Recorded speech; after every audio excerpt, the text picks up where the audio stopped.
पेट में दर्द हो जाना, स्टमक में डिस्कम्फर्ट हो जाना, ये आम होता जा रहा है। इसके बहुत सारे कारण हो सकते हैं। कभी कभी भोजन की अनियमितता से ये हो जाता है, गैस हो जाने से भी ये हो जाता है, एंजाइटी से भी हमारे पेट में दर्द होने लगता है। कारण कुछ भी हो, निवारण योग में छिपा है। मैं आपको बताऊंगी कुछ बहुत सरल सी योग की क्रियाएं, योग के अभ्यास जो आप प्रतिदिन करके अपने पेट के दर्द को गुड बाय कह सकते हैं। सबसे पहला काम, एक नियम बना लीजिए। नियम ये कि भोजन के उपरांत यानी आफ्टर योर मील्स आप वज्रासन में जरूर बैठिए। दोनों पंजों को मिला लीजिए, एड़ी को खोल लीजिए और खुली हुई एड़ी पर अपने हिप्स को टिका दीजिए। हाथों को वायु मुद्रा में ले लें, यानी पहली उंगली के टिप को अंगूठे के रूट से छू दिया, अंगूठे को फोल्ड कर दिया, बाकी तीनों उंगलियां सीधी रहेंगी। थोड़ी देर वायु मुद्रा में बैठेंगे वज्रासन लगाकर। ये नियम आपकी आधी से ज्यादा पेट की समस्याओं का निवारण है। दूसरा काम आपको ये करना है कि भोजन जब करें तो एक नियम अपनाइए, आधा पेट भोजन कीजिए, यानी ओवरफीड अपने आप को मत कीजिए। हमेशा याद रखिए कि पेट का आधा हिस्सा भोजन से भरा होना चाहिए, 1/4 जल से भरा होना चाहिए और 1/4 हमें वायु के सर्कुलेशन के लिए जगह छोड़नी चाहिए।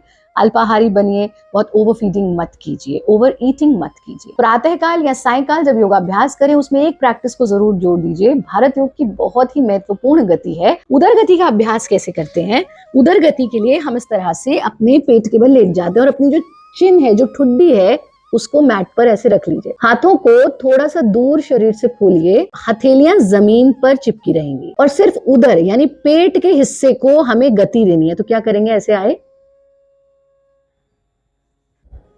ये मूवमेंट हमें राइट लेफ्ट पेट को देना है। पेट के किसी भी हिस्से में दर्द है, आपको एक्सट्रीम रिलैक्सेशन फील होगी। और फिर पैरों को ढीला छोड़ दीजिए, हाथों को वापस ले आइए, चेहरे को भी ढीला छोड़ दीजिए। वापस कैसे आएंगे? हाथों का सहारा लेकर धीरे धीरे से अपने आसन में वापस आ जाए। जैसा हमने आपको बताया कि उदर गति भारत योग की एक विशेष प्रैक्टिस, इसके कई वेरिएशंस हैं, लेकिन पेट दर्द के लिए आरंभ में आप इस वेरिएशन का अभ्यास कीजिए। सुबह उठ करके उठते के साथ 2 ग्लास गुनगुना पानी जरूर पीजिए। और अगर ताम्र पात्र यानी तांबे के बर्तन में रखा हुआ ओवरनाइट रखा हुआ पानी है तो ये अमृत के समान हो जाता है। सुबह उठते ही अगर आप दिन का आरंभ 2 ग्लास पानी पी करके करते हैं तो उसको पानी नहीं, उसको जल नहीं, उसको ऊषा पान कहा गया, वो अमृत के समान हो जाता है। प्रातःकाल उठ करके 2 ग्लास पानी पीने का नियम बनाइए, गुनगुना पानी पीने का। कोशिश कीजिए कि प्रातःकाल आपका पेट साफ जरूर हो। अगर बहुत अधिक गैस या एसिडिटी होती है तो जो भी हमारे वात प्रोड्यूसिंग भोजन है उनसे दूर रहिए। जो नियम इस वीडियो में बताए गए उनका पालन कीजिए, जो अभ्यास बताए गए उनका पालन कीजिए। हमारे साथ जुड़े रहिए, हमारा कार्यक्रम देखते रहिए। सभी के लिए शुभकामनाएं। नमस्ते।